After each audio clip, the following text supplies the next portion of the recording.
We want to welcome y'all to Big Boy's Neighborhood. Thank y'all for coming out to our Real Street Fest. Thank you. Thank you for being a part of the neighborhood, ladies and gentlemen. We want to bring one of our homies out.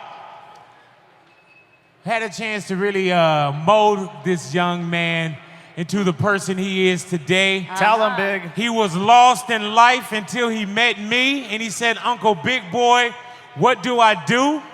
He had a different name back then, ladies and gentlemen. I won't tell you what the name is, but I changed his name that day. Tell him. And I said, from here on out, you are a Trip. At one point, your hair was very red. Why don't you call yourself Trippie Red? He stuck with the name, ladies and gentlemen. Put your hands together for Trippie Red in Big Boy's Neighborhood. What up? Oh, come on, hello. Hello. Oh yeah, now everybody comes to the stage. Oh, now y'all paying attention to us. What's up? What's up? How y'all doing? What's going on? I smelled you back there. What's going on with your wine? Hi, how are you? Nice to see you. Yeah. What up, Trip? Hey man. What up, boy? Look at this. Oh, look now, what you're doing. oh, now look at everybody coming What's up. good? Got my nephew. Welcome back to the neighborhood, man. Pleasure to see you. Uncle Big Boy, bro, you always lying, bro. Like, you ain't come over my name. Wow. I love you, though. You don't remember that conversation we had about Trippie Red and changing your name? Yeah. You okay, I just made it up, but it sound good, though. Right. It sound good. But welcome back, man. Congratulations, sophomore album, bro. Yes. Congrats. Go ahead now. And you know what I love Appreciate about it. this, man? It's crazy. Let us get these interviews in, please. It's crazy to get one. You know what I'm saying? And you know right now, Trippie Red, that you're here today, gone tonight. The audience is very fickle. They love you today. They can hate you tomorrow. How did it feel going in, making that second album? Then you walk out here and you see this crowd run up to the stage. What does that feel like to you? It makes me feel like what I wanted to accomplish is accomplished already. You know what I'm saying? Like, at the end of the day, I fixed myself for progression, and I've done nothing but progress in this industry, you know what I'm saying? And I'm gonna continue to prevail and go up.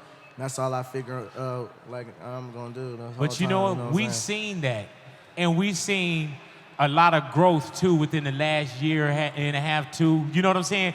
Still young, but it seemed like you also turned a corner. How important was that to you, man, to grow up even faster in the business and in life?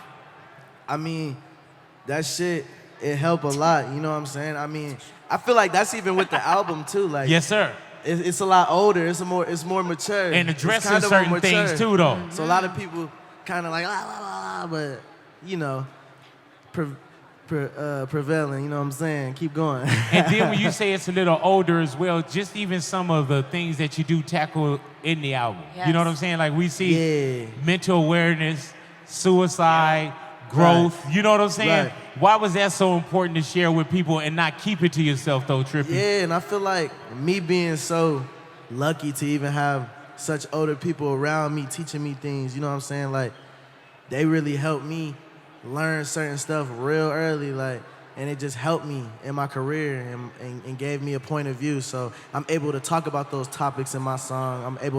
I'm able to give you a message freely without having to really pick your brain too much. Like, you know what I'm saying at this point. Like, I feel like I just elevated. Yeah, completely. And you know what I love about it too, fam, is that did you ever think about would an audience follow me with this? Because they wanted to put you in the box, or we saw you a certain way? Right. I always look at it like, I was thinking like maybe if I change up this or do this, people going do da da da da da, which it ended up looking like that, but at the same time, it's like I gained so much more fans, and on top of that, I have my own cult of people that really fuck with me, you know what I'm saying? So I don't think they ever gonna give up on me at all, regardless of what I do. They're gonna be out there in our crowd singing them songs, so, you know. And when you say out in the crowd singing them songs, bro, there's an energy that you bring to the stage that your audience, it's crazy because even before radio, even before we sat down the first time, you had already built such a fan base.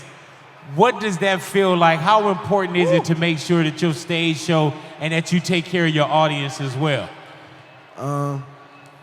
I mean, shit, I like to I like to give people what they came for, you know what I'm saying? I like to really turn up and vibe out. I want my message to get across, but I want everybody to have a good fucking time in that crowd, regardless of anything, because I started at stages this big, you know what I'm saying? And this many people was in front of me, and I did what I had to do. I showed them a good time, and they loved it, and it made me a household name.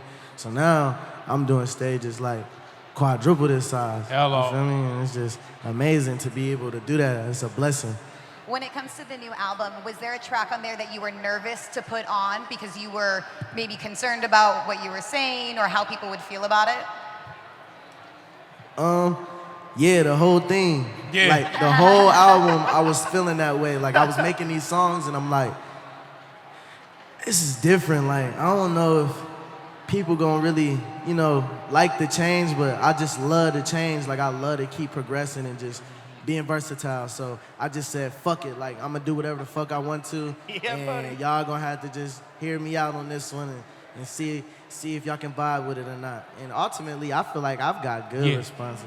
Was there one like on social media wise that people were responding to that you were like, damn, I didn't know that they were gonna have this reaction? A lot of people, like, I mean, I see like the top comment that be like, oh, this album isn't what I expected it to be, or I'm disappointed or something like that. But you feel me? If you click the top comment thing and change it to new comments, you feel me? And then you just keep scrolling and shit, you see all the love and fire and hundreds and exclamation mark is amazing. So it's like, I don't really care for what. It's like the internet is built like that. Yeah. Like, whenever somebody says some fuck shit, you gonna see good retaliation to that fuck shit. But it's like, if you just look past the fuck shit and act like it don't exist, you'll be the greatest person ever. Like, you'll be so amazed by this shit. Like, I do it all the time. I don't focus on the negative at all. Like, at all. I can't. That's what I was gonna ask you. Do you look at, or does the negative, does it affect you, or had it ever affected you before? It has before. I used to focus on that shit at the start of my career. It could be like, 1,000 great ones in that one. Yeah, like it's always like opinions matter sometimes, you feel me? And like at that first part of my career, I was really like, you feel me, worried about opinions and shit. But I like, as I kept going, it was like I kept accomplishing shit and doing shit that people was like shorting me on, like trying to set me back, like trying to put my career on a hold. Like I remember motherfuckers was saying I was gonna sell 40,000 first week, sold 80 first week, sold 90 the next time. Like I just always prevail and elevated. So it was just like, damn, like I feel good. Like I feel so good. I don't even care what the negative shit is at this point, because it's like it don't outshine the And good. then you gotta know, it never will. Where that come from too. Like you on the road, you feeding you, your family, your loved ones, and you doing positive things. And what is that person doing that put that one comment up? Not even a fraction of what you're doing. Man, you click on their page and it just be, you got a droid, bruh. Yeah, you opened up exclamation with the centering of you needing to focus on yourself and not everybody else and kind of drowning out that noise. Why was that so important to you, and were you not doing that before? Yeah, I've always done that, but it was like at the start of my career again, like I was on some other shit. I was more so, I loved music, and that's why I did music, you feel me? But now, like, actually getting into it and putting out projects and shit, I put out like 3 or 4 projects before I was like, I want to get way more artsy with it. Because it was like, at first, I was putting shit together. Like, I was putting shit together like an album. Like, I was thinking of my mixtapes like albums. Like, okay, I'm going to put this song first and this song last. This song in the middle, this song right after that song. Like, I was really doing that at first. But then it got to a point where, like, okay, what we talking about? Yeah. How this song gonna sound sonically? Like, what's gonna change in this song that's different from this song or differs differently from this song? You know what I'm saying? Like, it gotta just all be creative and out of this world. I wanna give people new shit. I don't want it to be nothing like redone. You know what I'm saying? Because a lot of musicians really like rappers and shit, I mean, like, they rap, but they got the same flow every fucking time. Every fucking time. Like, that shit be annoying to me. And I've always liked just hearing new sounds or something that just catch my ear different. You know what I'm saying? So that's how I built my career. How did you decide who was going to be on the album? You have The Game, Playboi Carti, and Lil Baby and more. How do you decide these are the people I want on exclamation? Those are the people I had. My bad. He about It's all to burn burning the up our setup. chairs. Uh-huh. Ashen. Those are the people I really genuinely sat with like, oh. and had a moment with. You know what I'm saying? Like, I make songs with a lot of people. I got a lot of different features that I could have put on that album. I got a lot of different songs I could have put on the album. I got 3 albums worth of music and a rock album. Hello. You know what I'm saying? Like, really got 4 projects in the cut. But, you feel me? I was really sitting down with Playboy Cardi. We was really talking. We really chilling in the studio for multiple days, really just vibing out and really talking about music and creative shit and life and everything, just talking. Like, we always just sit down and talk to each other for hours and shit. So it was a no-brainer he got put on the album. The game, we always end up talking out of nowhere. Like, he randomly hits me up and shit, or I randomly hit him up.